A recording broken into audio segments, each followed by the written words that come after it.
സ്വന്തമായിട്ട് dress stitch ചെയ്തിടുമെങ്കിലും പുറത്തേക്ക് തയ്ച്ചു കൊടുക്കാനുള്ള കോൺഫിഡൻസ് ഒന്നും എനിക്കുണ്ടായിരുന്നില്ല കേട്ടോ. നീ ധൈര്യമായിട്ട് തയ്ച്ചോ, ശരിയാവുമെന്ന് ചേട്ടൻ പറഞ്ഞ് സപ്പോർട്ട് ചെയ്തപ്പോൾ ചെയ്ത വർക്കാണ് കേട്ടോ ഇത്. ഇങ്ങനെ നമ്മുടെ ബാക്കിൽ നിന്ന് ഒരാൾ സപ്പോർട്ട് ചെയ്യാനുണ്ടെങ്കിൽ കോൺഫിഡൻസൊക്കെ താനെ വന്നോളൂ അല്ലേ. ബ്ലൂമിങ് ജോർജറ്റാണ് കേട്ടോ മെറ്റീരിയൽ കണ്ടപ്പോൾ ഞാൻ ആദ്യം പേടിച്ചെങ്കിലും തയ്ച്ച് വന്നപ്പോൾ എൻ്റെ പേടിയൊക്കെ കുറച്ച് മാറാൻ തുടങ്ങി കേട്ടോ. ലൈൻ ടോപ്പിൽ ഫ്രണ്ട് പ്രിൻസസ് കട്ടായിട്ടാട്ടോ തയ്ച്ചത്. ഇങ്ങനെ എന്തെങ്കിലും അത്യാവശ്യമായിട്ട് ചെയ്യുമ്പോൾ മെഷീൻ ഓരോ പണികൾ ഇങ്ങനെ തന്നുകൊണ്ടിരിക്കും. എന്നാലും അതൊന്നും വകവയ്ക്കാതെ ഞാൻ തയ്ച്ച് എടുത്തിട്ടുണ്ട്. ഡ്രസ്സ് ഇട്ടിട്ടുള്ള ഫോട്ടോ എനിക്ക് അയച്ചു തരാൻ പറഞ്ഞപ്പോൾ ആൾ അയച്ചു തന്നിട്ടുണ്ടായിരുന്നു കേട്ടോ.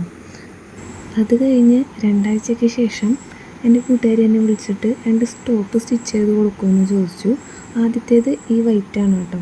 വൈറ്റ് അവളുടെ കൊച്ചിൻ്റെ ബർത്ത്ഡേ ആണ്. അപ്പോൾ ബർത്ത്ഡേക്ക് ഇടാനായിട്ടാണ് വൈറ്റ് തീമാണ് അവർ സെലക്ട് ചെയ്തത്. അപ്പോൾ എങ്ങനെയാണ് തയ്ക്കേണ്ടത് എന്നുള്ള മോഡലൊക്കെ എനിക്ക് അവൾ അയച്ചു തന്നിട്ടുണ്ടായിരുന്നു കേട്ടോ. അപ്പോൾ അതേപോലെ മാക്സിമം ഞാൻ ആക്കാൻ ശ്രമിച്ചിട്ടുണ്ട്. പിന്നെ വൈറ്റ് ആയതുകൊണ്ട് തന്നെ ഹാൻഡിൽ വിത്ത് കെയർ ആയിരുന്നു. അതിലേറ്റവും ടൈം കളയുന്ന പരിപാടിയാണ് ഈ പോളി ബട്ടൺ പഠിപ്പിക്കൽ. അപ്പോൾ അത് ഒരുപാട് സമയമെടുത്തു ഈ പോളി ബട്ടൺ ഉണ്ടാക്കാനും പിടിപ്പിക്കാനും. ആദ്യമായിട്ട് ഇതുകൊണ്ടായിരിക്കാം. അടുത്തത് ഈ വെൽവെറ്റിൻ്റെ മെറ്റീരിയലായിരുന്നു കേട്ടോ. ഇതെങ്ങനെ തയ്ക്കണമെന്ന് അവൾക്ക് ഐഡിയ ഉണ്ടായിരുന്നില്ല. പിന്നെ ലാസ്റ്റ് ഞങ്ങൾ അംബർലയിലെത്തിയിട്ടാണ്. അപ്പോൾ സിമ്പിളായിട്ട് വീനെക്ക് കൊടുത്തിട്ട് ചെറിയൊരു ഫ്രോക്ക് പോലെ, അംബർല ഫ്രോക്ക് പോലെയാണ് തയ്ച്ചത്. ചെറിയൊരു ബോയൊക്കെ ബാക്കിൽ കൊടുത്തു കേട്ടോ. തയ്ച്ചൊക്കെ കഴിഞ്ഞപ്പോൾ അവൾ ഇട്ട് നോക്കാൻ വന്നിട്ടുണ്ടായിരുന്നു. അതൊന്നും ഞാൻ വീഡിയോ എടുത്തില്ല കേട്ടോ. അപ്പോൾ അവൾക്ക് വൈറ്റിനേക്കാൾ ഇഷ്ടമായത് ഈ വെൽവെറ്റാണ് കേട്ടോ.